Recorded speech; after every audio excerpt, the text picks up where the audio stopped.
Hello, everyone, and welcome to our special celebration of International Literacy Day. Today, we're diving into a topic that lies at the heart of education and communication, and that is the role of storytelling in literacy.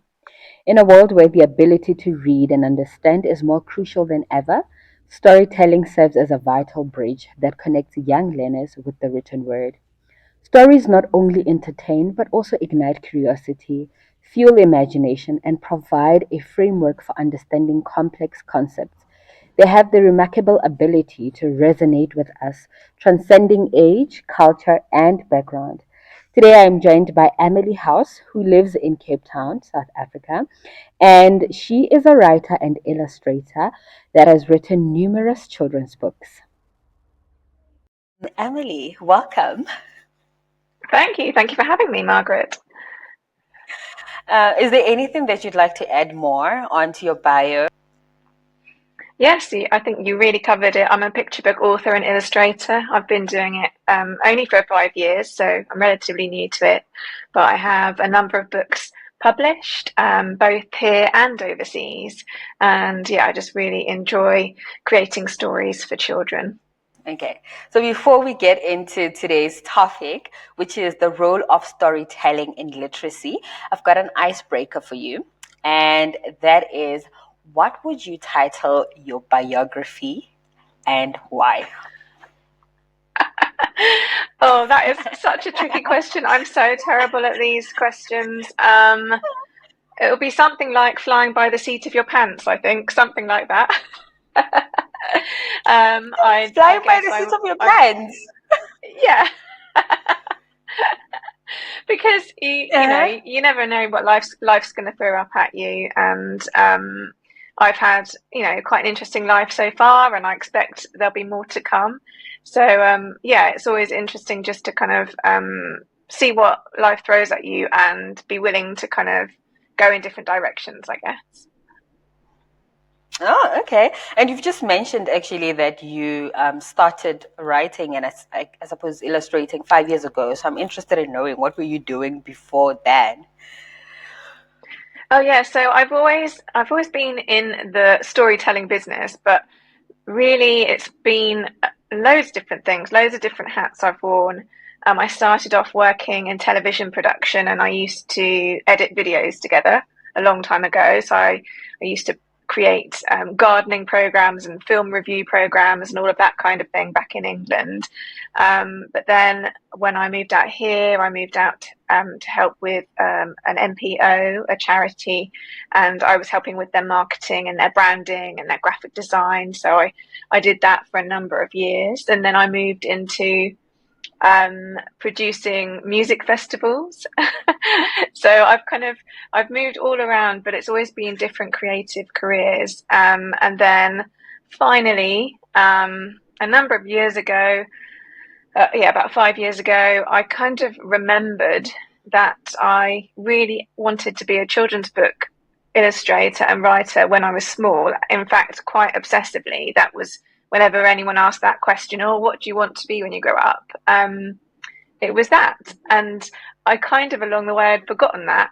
And then somehow this like little Oh, seed just dropped back into my memory, and I was like, "Hang on a sec, I really did love doing that and I wanted to do it." So I had more time on my hands because my children were a little bit older and they didn't need me so much.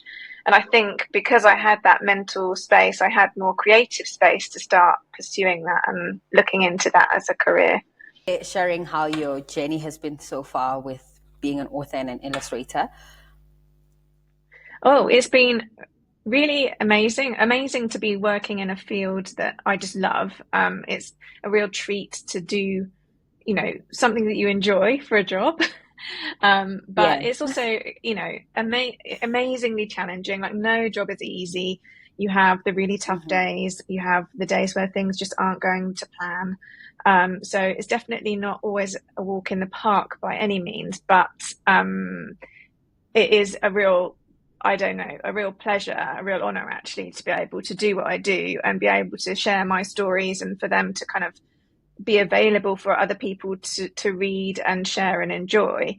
Um, so yeah, that's it so far. Like I said, I still feel quite new to it. I've only really been doing this for 5 years, which is Yeah. nothing. So I still feel like I'm learning all the time.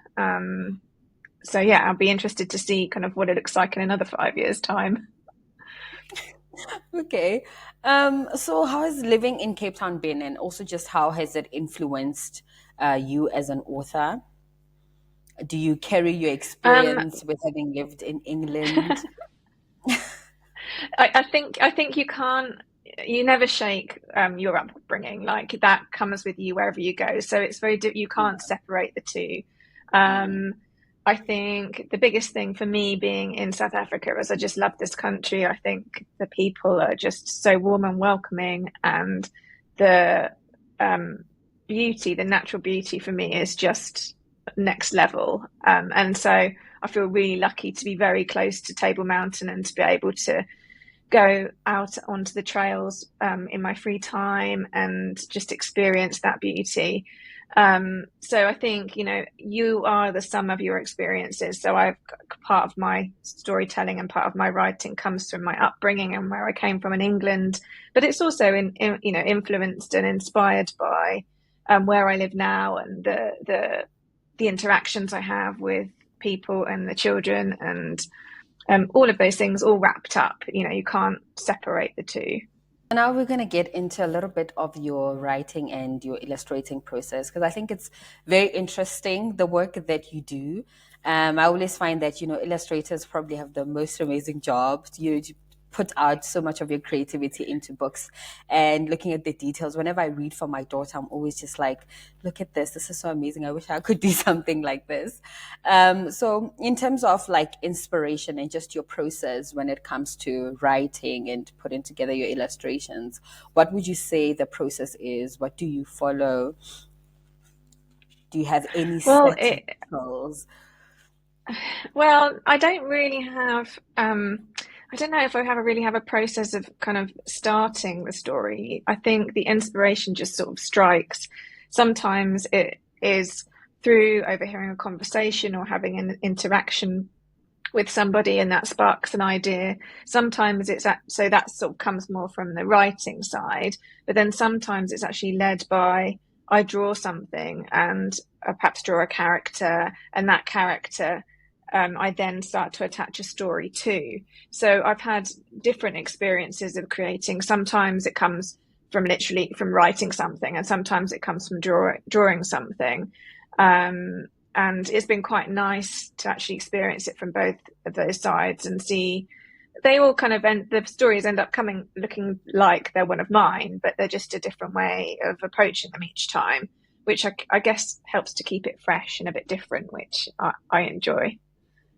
So, in your view, what would you say makes a children's book memorable? Oh, well, I think that's a really tricky one because it really depends on who's reading it, on which child's reading it. Every child has something different, but for me, I Yeah. think having books that have got a really fun story in it and interesting things to look at on the page.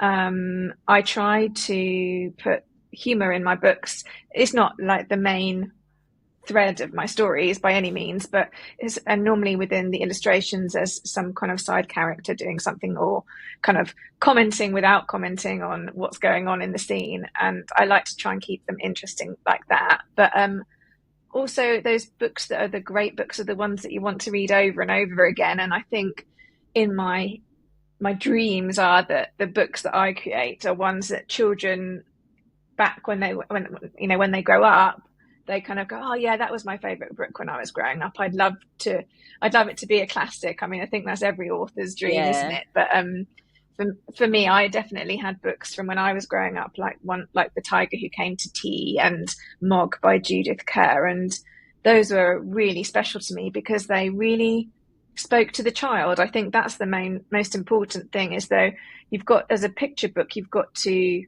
sell to the adult because they're the one buying the book, but the story has really got to speak to the child. They've got to be able to relate to it. And with The Tiger Who Came to Tea, the thing that I loved so much about that book was the fact that the child in the story got to go out in their pajamas. because I would never get, it was only a special treat if we Yeah. were perhaps traveling to my granny's, we'd go out in our pajamas, and that kind of thing.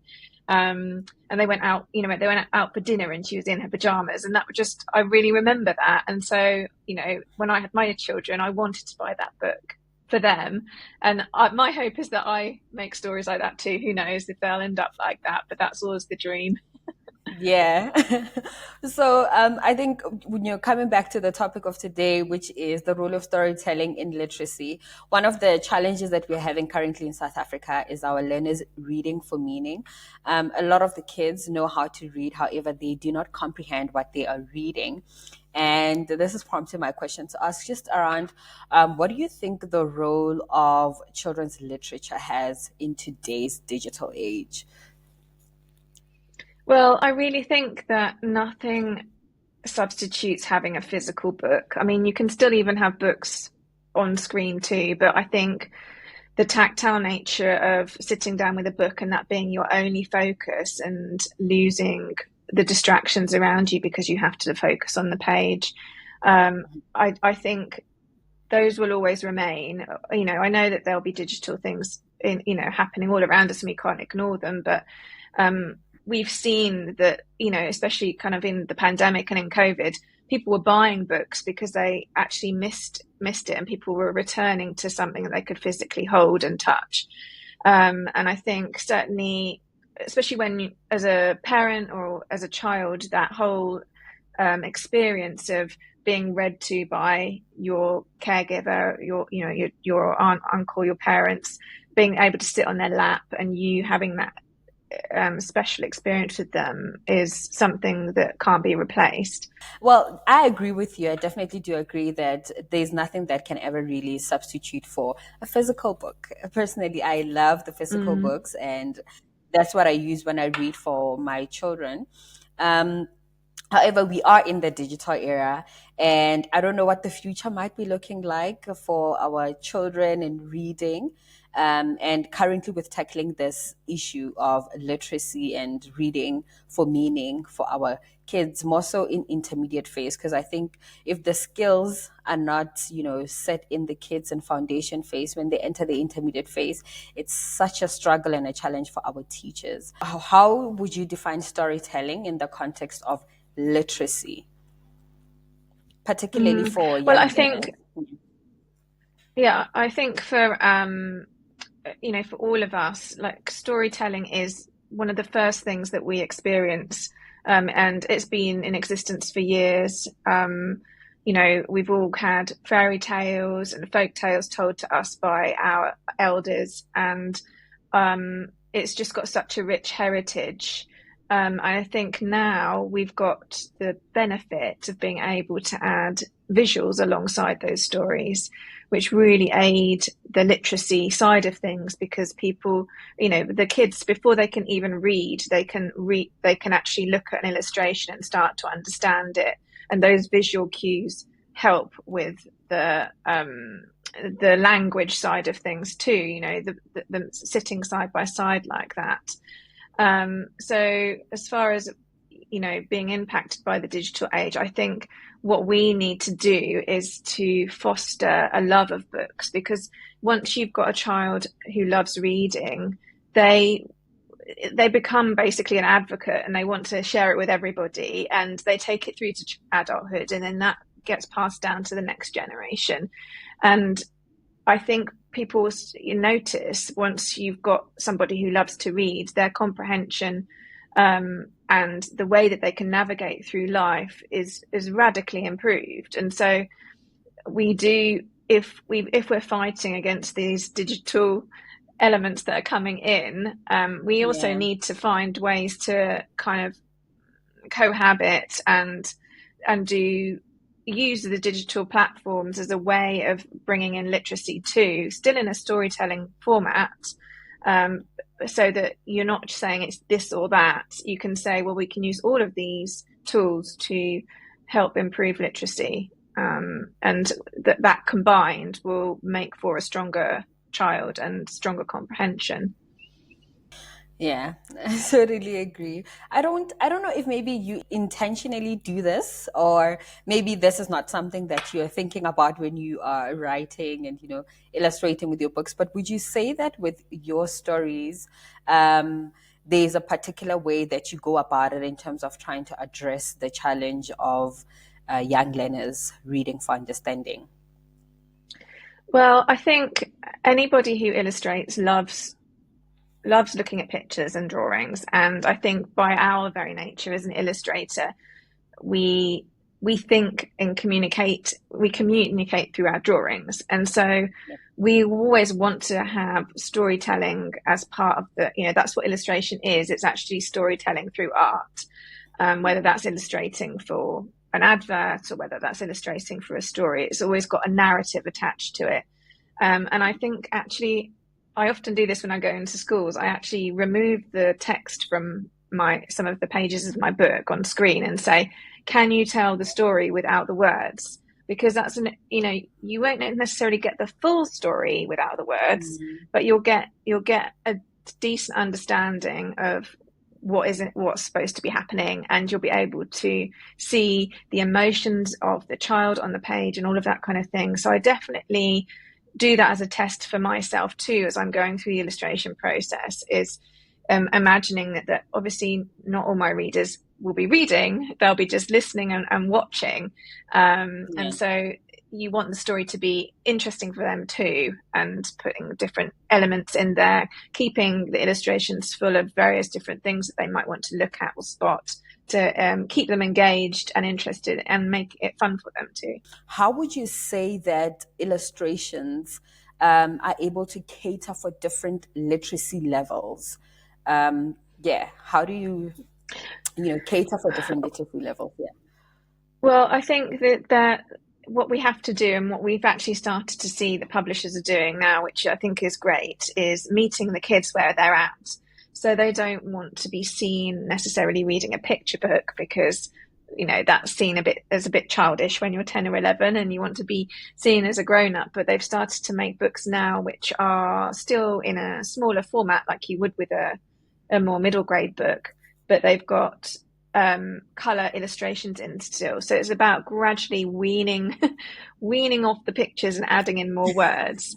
And so I think that's the way to do it, because then it doesn't seem overwhelming to the children. There's still pictures in there, but they're not necessarily driving the story as much. They're just there as a prompt for what perhaps might be happening.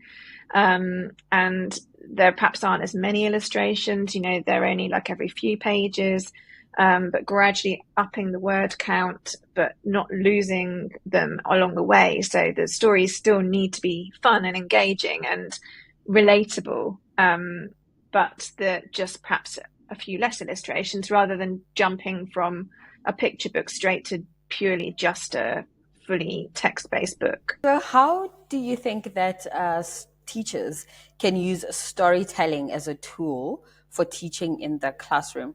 Look, I think teaching these days is quite difficult for teachers as well, because there's a lot that goes on in the classroom. We've got technology. We want to focus on project-based learning. We're trying to move away from the traditional teacher stands in front of the learners. You teach, they're all just looking at you. They're very vocal these days. They're able to say, "Oh, this is a boring class, man. We don't want to do this." So how can we, weave in storytelling as one of our tools as teachers in our classrooms? I think we're very lucky with the amount of books that are on the market, that there are some fantastic picture books and older books that are really exciting stories for the class to hear. But you can take elements of that and use that for teaching. So if it's something that you want to maybe teach around, like the emotional well-being or mental well-being for children, or if it's something a bit more practical, like for instance, with Tree Emergency, this is a book about the seasons, really, and about a child not understanding the seasons. So you can use that story as a basis to start studying around nature and around the seasons and about how the world works. And I think having that story as the center of a class or as a center of a lesson, I should say. It's something that the children, because they can relate to the story, then taking an element of it and doing an exercise based on that or something like that isn't a big leap for them, and it still keeps them engaged. It can be, you can use art projects around it and all of that kind of thing. So I think storytelling is a great basis to kick off a project or a theme that you're wanting to talk about. Earlier, you mentioned that you do go into schools, you do workshops. Do you mind going into a bit more detail into what you do at the schools? Yeah, so I've had a privilege of doing this a few times now, and I do a workshop which I actually call story drawing. And the reason I call it story drawing is because people don't think about, when they think about stories, I think a lot of the time they think about the written word. And Yeah. so, yeah, I do a presentation where I read children one of my books or a couple of my books, and then I ask them to look at certain pages and see if they can figure out what's going on without the words. And then I show them pictures from other books and show them how they can read emotions on characters' faces and things like that. And then I encourage them to create their own character. And once they've got their own character, which they actually draw as part of our workshop, we then start to put them in a scene and build a story around them, which is a narrative. And Yeah. obviously that can be taken to the next level. As the children, depending on how old they are, you can start to build basically like comic strip stories around the character that they've made. And yeah, the kids really love it. And, some of them actually do take it home and start, making little books out of it, which is just really fun. In terms of storytelling over the next couple of years, where do you think we are headed? What are storytellers now, illustrators now working on? How are you using AI? Yes, AI. We can touch a bit on that. Are you Oh, for well, it okay. or against it? I, in my bones, I'm against it, but I No. think that we have to, we can't ignore the fact that it's coming and there are benefits to it. But really, I think nothing can substitute, especially storytelling and drawing. Nothing can substitute that human soul at the moment, Yeah. anyway. But I know that the AI can be a good tool. And we have to learn to work alongside it, probably. But I would be very sad if that became the one and only way that we're not creating anymore. A robot would be creating, and currently it's harvesting off things that we've created that are, as illustrators and as writers, that happen to be out there in the public domain, and we're not getting any compensation for that either. So it's a difficult one because technology is good in lots of ways. It's just being able to hold that in tandem without losing the humanity behind storytelling, because that is really, that's why we've shared stories all these years, over all these centuries. Is something that is innate within us. And at the moment, certainly, you can definitely see when it's been generated by a computer. Thank you so much for joining me today, Emily. The last question I have for you is, what would you say to our teachers, our parents, as it relates to International Literacy Day? Any last parting words? I would just say to all the teachers and parents, thank you for the amazing hard work that you do, because it's one of the toughest jobs out there, being a parent and being a teacher. And yeah, all you can do, well, actually, one of the biggest things you can do for your child is to read them a book, to get them excited with stories, and encourage them to be readers, because basically those books are gateways to many different worlds, and they can do all of that exploring from your lap and from the pages of the book. So yeah, I just encourage you to kind of open that door for them and encourage them to explore the wonder of stories and books.